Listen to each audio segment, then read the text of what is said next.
Today we're going to talk about temperature scales and how to convert between Fahrenheit, Celsius, and Kelvin. So in chemistry, there are three temperature scales that we need to be familiar with. Of course, we're all familiar with Fahrenheit. The symbol for degrees Fahrenheit is a degree sign and a capital F. The second unit of temperature that you would need to be familiar with is Celsius. And the unit that you would use to represent that is degree, capital C, for degrees Celsius. Now, the Fahrenheit scale is an Old English unit, and all three of these temperature scales that we're going to be talking about are man-made.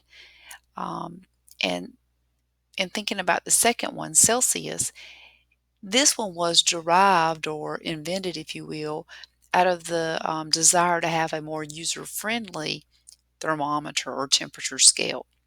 So the Celsius scale is literally based on the boiling and the freezing point of water, a very common substance. The third temperature scale is Kelvin. Now you will notice with this temperature scale, there is no degree sign. The symbol for Kelvin is a capital K. Please do not write it lowercase. It's a capital K, and there's no degree sign. Let's go back and talk a little bit about Celsius. As I mentioned, it's based on the freezing and the boiling point of water at sea level. So if you could imagine a glass thermometer without any graduations on them. So basically, since water was very common and very readily available, uh, they used water, they froze it, and then they put a little mark on the bottom of the thermometer, and they called that 0. And then they began to heat the water, and as they heated the water, of course, it melted, and then at some point it began to boil. So at the point that it began to boil, they put another graduation mark, and they said, we're going to call this 100. And then they spaced out exactly 100 graduations to separate the freezing and the boiling point of water. And that's pretty much how the Celsius scale was invented, out of the desire to have a more user-friendly temperature scale, more so than the Fahrenheit scale. So the Celsius scale is based on the boiling and the freezing points of water. 0 degrees Celsius is the freezing point of water at sea level, and 100 degrees Celsius is the boiling point of water at sea level. Now the SI unit of temperature, in this unit we are talking about SI units of measure. So in this unit 2, the first unit that we went over that was the SI unit was the joule, which is the SI unit of energy. So this is our second SI unit, the SI unit of temperature, and it is called Kelvin. This temperature scale was named after its inventor, Sir Lord Kelvin. Now, what is very special about this temperature scale is it has no negative numbers in it. Both the Fahrenheit and the Celsius scales do have negative temperatures, but the Kelvin scale has no negative numbers whatsoever. And the lowest temperature on this scale is 0 Kelvin, and that temperature is referred to and is known as absolute zero. Now, this is a theoretical temperature. Scientists have not been able to actually reach this temperature in the laboratory, but they have come very, very close.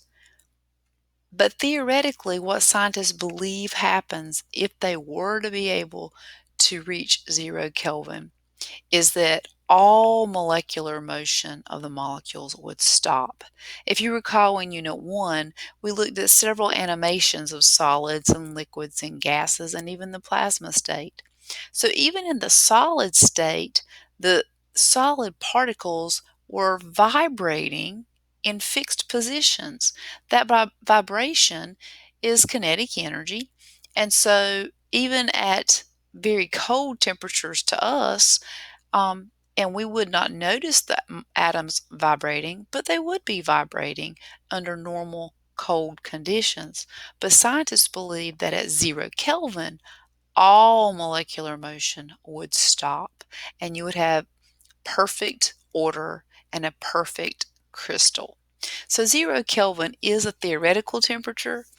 Scientists have been unable to actually mimic it or reach it in the laboratory because the atoms start to undergo a phenomenon called supercooling. And when supercooling occurs, it becomes increasingly more difficult to remove the excess energy.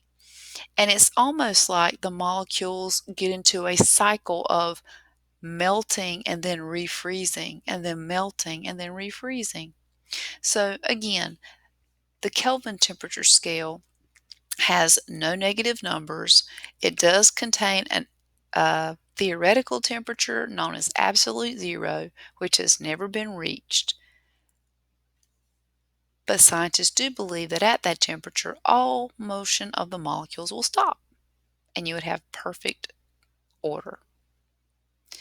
All right, so since we have three different temperature scales, we need to be able to convert between these units. So there's two important formulas to know.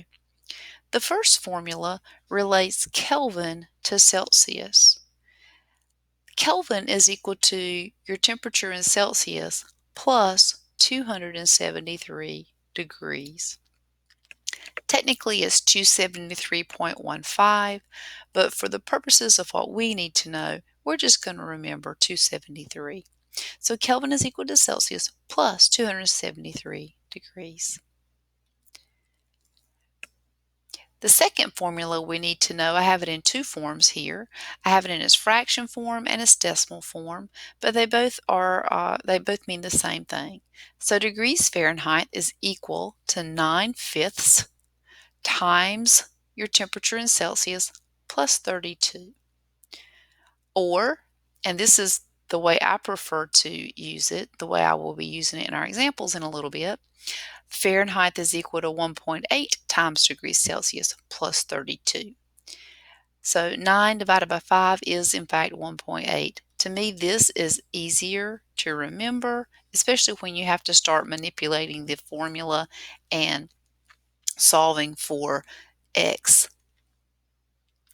So these are our two formulas that we need to know.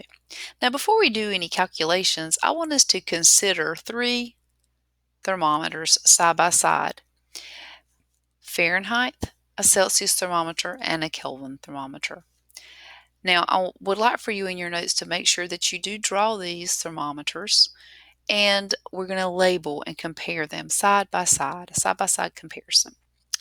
All right, so we're going to start with the middle one, your Celsius thermometer. So what I want you to do right here at this bottom most temperature or tick mark is I want you to label this as 0 degrees Celsius. And then let's come up here. We're just kind of, these are kind of just random number or marks that I'm making. So here I'm going to mark this one up here, and we're going to call this 100 degrees Celsius. So notice there are, or we'll say there exactly, and this of course is not to scale, but there's 100 divisions between the boiling point, excuse me, this is the freezing point of water and the boiling point of water on the Celsius scale. Now, if we were to look at the Kelvin scale beside of it, remember the formula that relates these two to each other is that Kelvin is equal to degrees Celsius plus 273. So if we wanted to convert 0 degrees Celsius to the corresponding Kelvin temperature, you would plug in 0 here for degrees Celsius, 0 plus 273, and so that would give you 273 Kelvin. So think about when you have ice in the freezer, it's at 0 degrees Celsius. So that's pretty darn cold. But on the Kelvin scale, that will be 273 Kelvin. So still very cold, same exact temperature, just different temperature scales. So I don't want the magnitude of the number to fool you. Remember, all measurements need a unit. The unit gives you a perspective, a reference point. So 273 Kelvin is still a very cold temperature. It's 0 degrees Celsius. Now, if you were to come up here and want to determine the corresponding Kelvin temperature for the boiling point of water, well, let's substitute in 100 degrees Celsius plus 273, that would be equivalent to 373 Kelvin. So notice there are exactly 100 divisions between the boiling and freezing point of water on the Kelvin scale as well. Now remember, and of course this is not to scale, but if you were to go down to that theoretical temperature I talked about on the last slide, 0 Kelvin, that's absolute zero. Now, if we're going to convert that to the corresponding Celsius temperature, let's plug it in here. You have 0 for Kelvin, so 0 equals x plus 273. So to solve for our x, we have to subtract 273. So that will be equal to negative 273 degrees Celsius. So absolute zero when converted to Celsius is a negative 273 degrees Celsius. So imagine 273 degrees colder than the freezing point of water. That is absolute zero. All right, let's also come over for a minute and think about the Fahrenheit scale. So let's draw a tick mark here that will correspond to the freezing point of water. And let's draw a tick mark up here that will correspond to the boiling point of water. And let's also remember the formula that relates Fahrenheit to Celsius. So this formula is Fahrenheit is equal to 1.8 times degrees Celsius plus 32. All right, so 0 degrees Celsius again, let's plug that in for the C.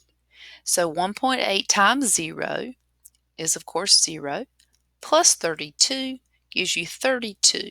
So on the Fahrenheit scale, 32 degrees Fahrenheit is the freezing point of water. Of course, we all know that. That's in the United States, we use Fahrenheit more so than Celsius or Kelvin. Celsius and Kelvin is used more in science. And even in European countries, but we use Fahrenheit. So 32 degrees Fahrenheit, we know it's going to snow if it gets 32 or below. All right, so up here, if we wanted to convert it, the boiling point of water to Fahrenheit, plug in 100 here for Celsius. 1.8 times 100 is 180 plus 32. Do a little math. That's going to give you 212 degrees Fahrenheit. So if you do a side-by-side comparison, you can tell that the size of a Celsius degree is the same size as a Kelvin degree. There's exactly 100 divisions between the boiling and freezing points of water on both of these scales. But if you look at Fahrenheit, they are not spaced evenly. The size of the degree is not the same. And again, I told you that the Celsius thermometer or Celsius temperature scale was birthed out of the fact that scientists wanted a more user-friendly temperature scale. All right, so let's do some practice using these particular formulas. So make sure that anytime that you have a math calculation to do, and this is going to be very important for any kind of math we do in in this class is that you always want to make sure you show your work. So for all these examples, we're going to do 4 examples together. Make sure that you always show the formula that you are using. Show me how you manipulated the formula when you plugged into the formula, and then make sure you always give your answer to the proper with a proper unit, and then put a box around the final answer. So let's take a look at this first example. All right, the first example, want to convert from Celsius to Kelvin. So think about your temperature scales and your formulas.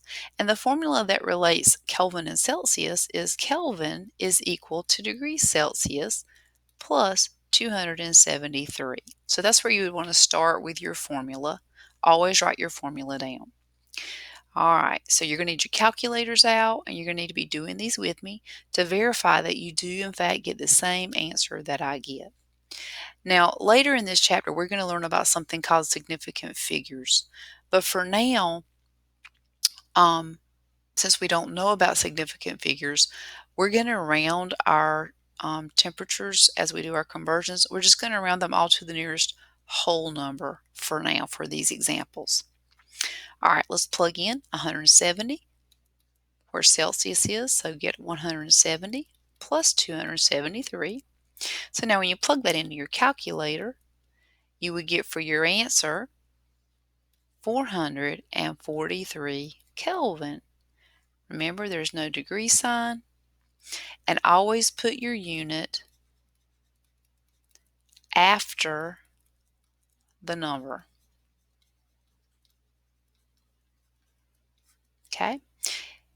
443 Kelvin is your answer rounded to the nearest whole number, and that's how we're going to do these 4 examples to the nearest whole number.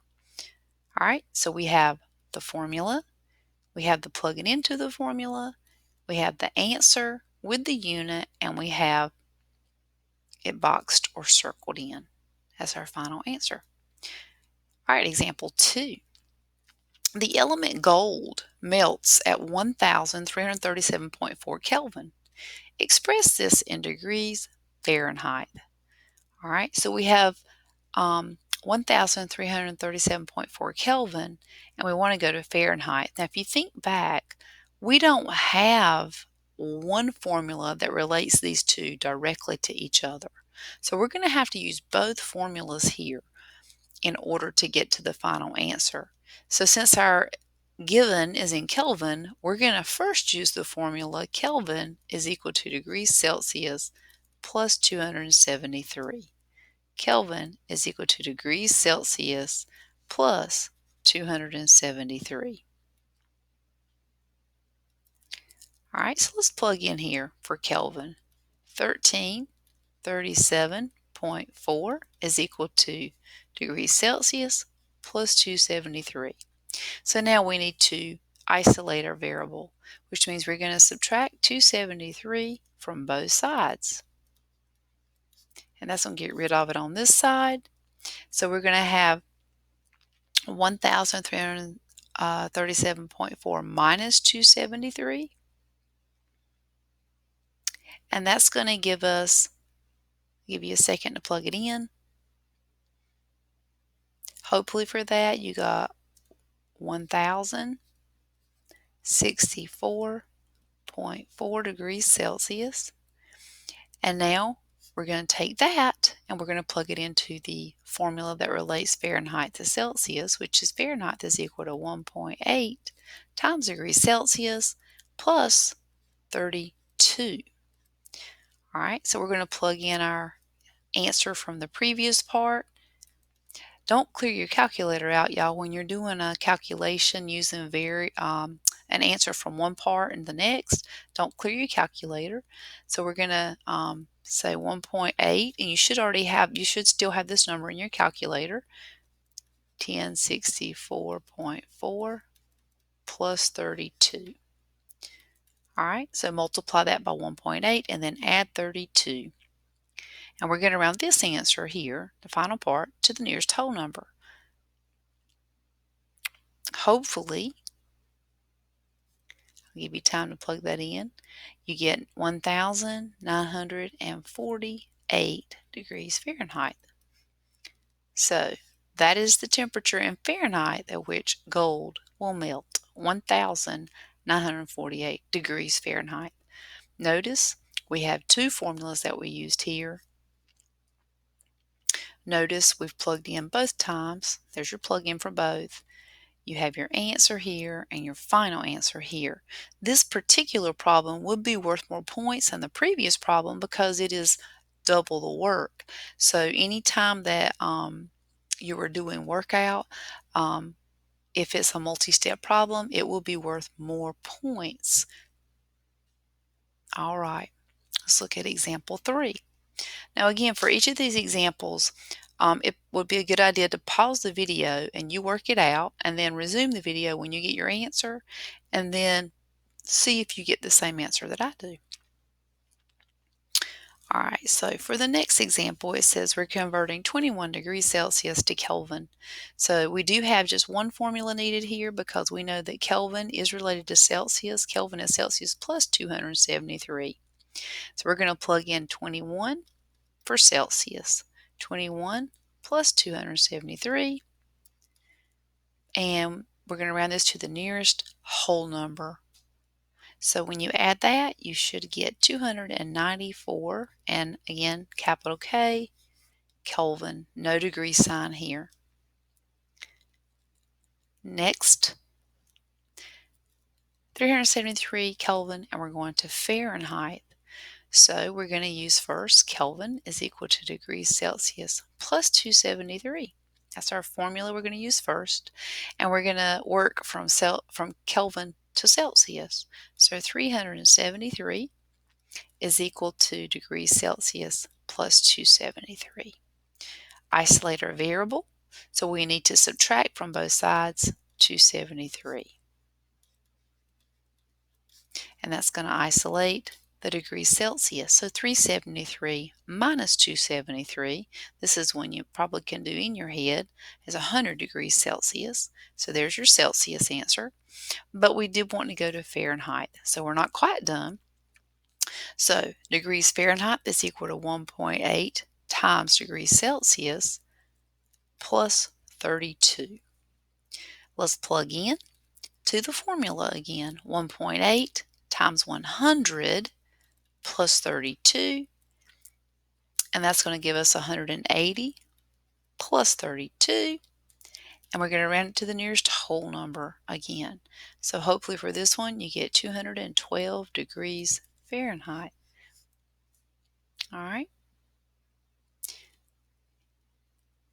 Now there will be some more of the practice or some more temperature conversions on your homework tonight for you to get more practice. So make sure on all those examples that you do show your formula, your plug-in, and your answer.